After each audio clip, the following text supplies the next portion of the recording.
Hi, I'm Mrs. Lyons, and I'll be reading Stone Soup today by Anne McGovern. The pictures are by Winslow Penny Pells. Stone Soup. A young man was walking. He walked and he walked. He walked all day and he walked all night.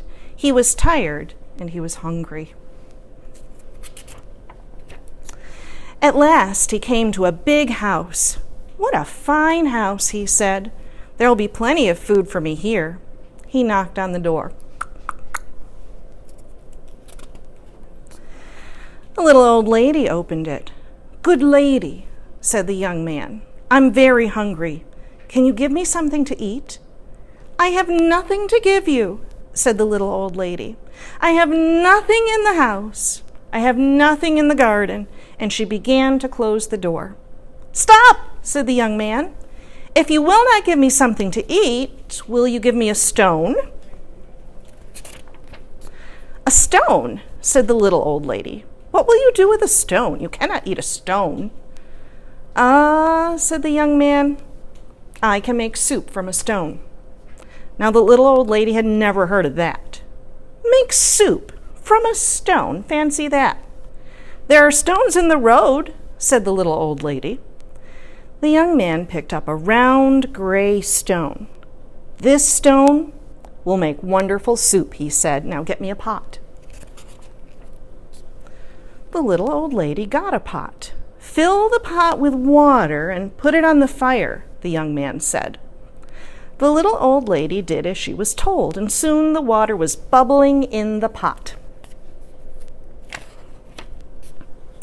The young man put the round gray stone into the pot. "Now we'll wait for the stone to cook into soup," he said. The pot bubbled and bubbled. I wonder what she's thinking over here. After a while, the little old lady said, "This soup is cooking fast. It's cooking fast now," said the young man. "But it would cook faster with some onions." So the little old lady went to the garden and got some yellow onions. Into the pot went the yellow onions with the round gray stone. "Soup from a stone," said the little old lady. "Fancy that." The pot bubbled and bubbled. After a while, the little old lady said, "This soup smells good." "It smells good now," said the hungry young man, "but it would smell better with some carrots." So the little old lady went out to the garden and pulled up all the carrots she could carry. Into the pot went the long, thin carrots with the yellow onions and the round gray stone. "Soup from a stone," said the little old lady. "Fancy that." The pot bubbled and bubbled. After a while, the little old lady said, "This soup tastes good." "It tastes good now," said the hungry young man, "but it would taste better with beef bones." So the little old lady went to get some juicy beef bones, and into the pot went the juicy beef bones, and the long, thin carrots, and the yellow onions, and the round gray stone. "Soup from a stone," said the little old lady. "Fancy that."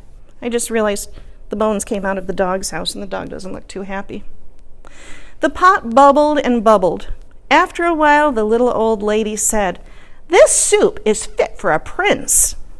"It's fit for a prince now," said the hungry young man, "but it would be fit for a king with a bit of pepper and a handful of salt."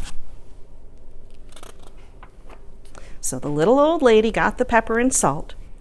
Into the pot went the bit of pepper and a handful of salt and the juicy beef bones and the long, thin carrots and the yellow onions and the round gray stone. "Soup from a stone," said the little old lady. "Fancy that." The pot bubbled and bubbled, and after a while the little old lady said, "This soup is too thin." "It's too thin now," said the hungry young man, "but it would be nice and thick with some butter and barley." So the little old lady went to get butter and barley. Into the pot went the butter and the barley with a bit of pepper and a handful of salt and the juicy beef bones and the long, thin carrots and the yellow onions and the round gray stone. Soup from a stone, said the little old lady. Fancy that! The pot bubbled, and after a while the little old lady tasted the soup again. That's good soup, she said. Yes, said the hungry young man. This soup is fit for a king, and now we will eat it. Stop, said the little old lady. This soup is indeed fit for a king. Now I'll set a table fit for a king. So she took out her best tablecloth and her best dishes. Then the little old lady and the hungry young man ate all the soup. The soup made with the butter and barley and the bit of pepper and the handful of salt and the juicy beef bones and the long thin carrots and the yellow onions and the round gray stone.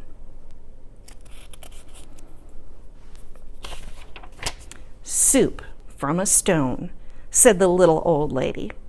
Fancy that. Now I must be on my way, said the young man. He took the stone out of the pot and put it into his pocket. Why are you taking the stone? Said the little old lady. Well, said the young man, the stone isn't cooked enough. I'm going to have to cook it some more tomorrow. And the young man said goodbye. He walked on down the road. He walked and he walked. What a fine supper I'll have tomorrow, he said to himself. Soup from a stone. Fancy that.